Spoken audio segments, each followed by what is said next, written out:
नमस्कार बंधुओं, कैसे हैं आप सभी लोग। आप सभी का मेरे YouTube चैनल निरंतर साहित्य दर्पण में आप सभी का स्वागत है। बंधुओं, आज आप सभी को मैं नए विषय से जोड़ने का प्रयास करूंगा। की और बड़ी की का प्रयोग हम कहाँ करते हैं। छोटी की है और ये बड़ी की है, इसका प्रयोग हम कहाँ करते हैं, कब करते हैं। कई सारे बच्चे बंधु कंफ्यूज रहते हैं कि हमें की का प्रयोग कहाँ करना है और बड़ी की का प्रयोग कहाँ करना है। तो आज हम आप सभी के बीच में यह क्लियर कर देना चाहते हैं कि की का प्रयोग कहाँ करेंगे और बड़ी की का प्रयोग कहाँ करेंगे। सबसे पहले हम छोटी की का प्रयोग करते हैं। इसके बारे में हम आपको बताएंगे कि छोटी की के बारे में क्या है, इसका प्रयोग कैसे होता है। दो वाक्यों और उपवाक्यों को जोड़ने के लिए, दो वाक्यों और उपवाक्यों को जोड़ने के लिए की का प्रयोग होता है। की का प्रयोग होता है। जैसे वह घर से निकला ही था कि वर्षा शुरू हो गई। वह घर से निकला ही था कि वर्षा शुरू हो गई। यानी कि क्या बताया इसने, दो वाक्य और उपवाक्य को जोड़ने के लिए की का प्रयोग होता है। तो यहाँ पर एक वाक्य बनता है और दूसरा दो वाक्य यहां से यहां तक बनता है और यहाँ बीच में जोड़ रहा है। वह घर से निकला ही था कि, यहाँ देखो जोड़ रहा है और इसके बाद दूसरा वाक्य शुरू हो जाता है, वर्षा शुरू हो गई।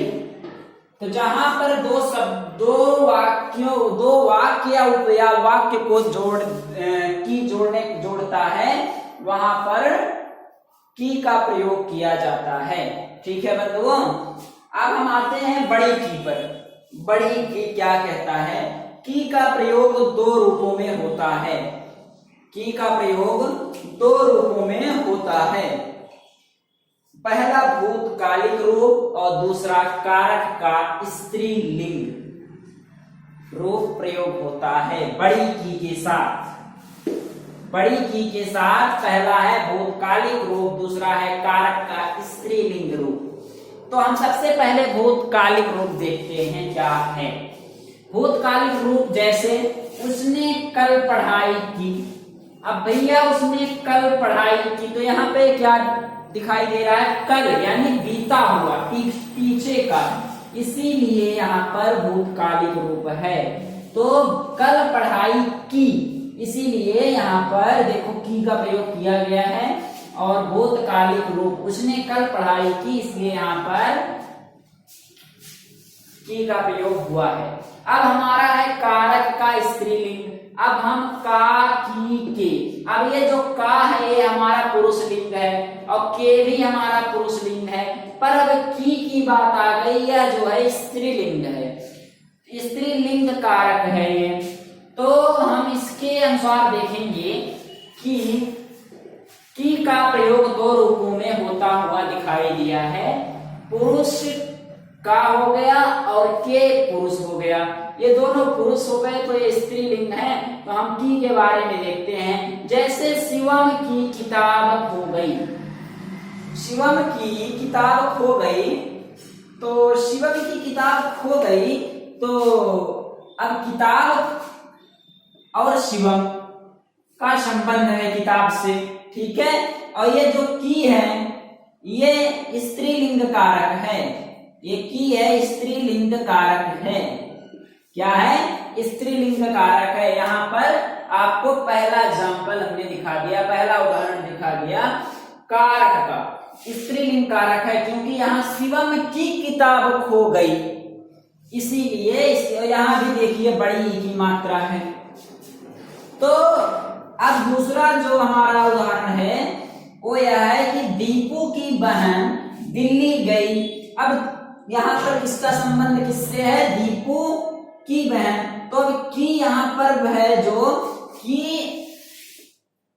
स्त्रीलिंग कारक है, की जो है स्त्रीलिंग कारक है, दीपू की बहन, यानी कि दीपू का संबंध बहन का संबंध दीपू और बहन का संबंध है, तो ये जो की है की कारक स्त्रीलिंग हो गया।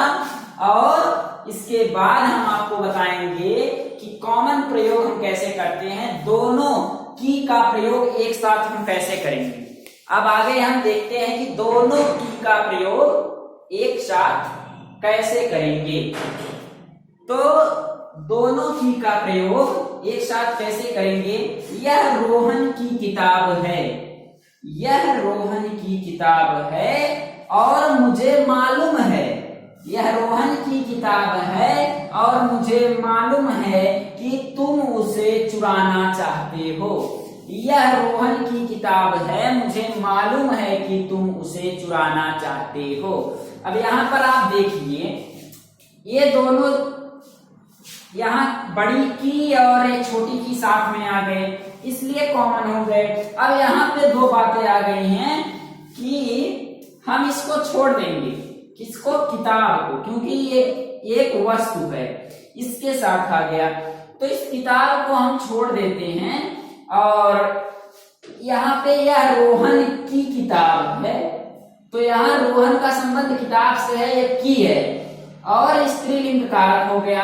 अब यहाँ से आगे हम बढ़ते हैं। अब जो दो वाक्यों को जोड़ने का प्रयास किया है, जैसे मैंने यहाँ पर बताया था, दो वाक्य और उपवाक्य जोड़ने का प्रयास जो किया है, अब इसी के साथ देखो प्रयोग हुआ है, यह रोहन की किताब है और मुझे मालूम है, और अब यहाँ मुझे मालूम है कि तुम, मुझे मालूम है कि तुम इसे चुराना चाहते हो। अब यहाँ पर देखो, मुझे मालूम है कि तुम इसे चुराना चाहते हो। अब यहाँ पे दो सेंटेंस बन गया ना, यह रोहन की किताब है और मुझे मालूम है कि तुम इसे चुराना चाहते हो, ठीक है। तो यहाँ पर दो सेंटेंस बन गया, दो वाक्यों को एक साथ प्रयोग किया गया है। यहाँ पर दो वाक्य और उपवाक्यों एक साथ जोड़ा गया है, इसीलिए की और बड़ी की का प्रयोग एक साथ करके यहाँ पे दिखाया गया है। तो देखो बंधुओं, हम आप सभी को इस प्रकार की और बड़ी की का प्रयोग कैसे किया जाता है, कब किया जाता है और कहाँ किया जाता है, हम अगला वीडियो आप सभी के बीच में जल्दी ही नए विषय से लेकर जुड़ेंगे। तब तक के लिए नमस्कार। अगर आपको यह वीडियो पसंद आए तो इसे लाइक, सब्सक्राइब, शेयर और कमेंट बॉक्स में कमेंट जरूर दें। धन्यवाद।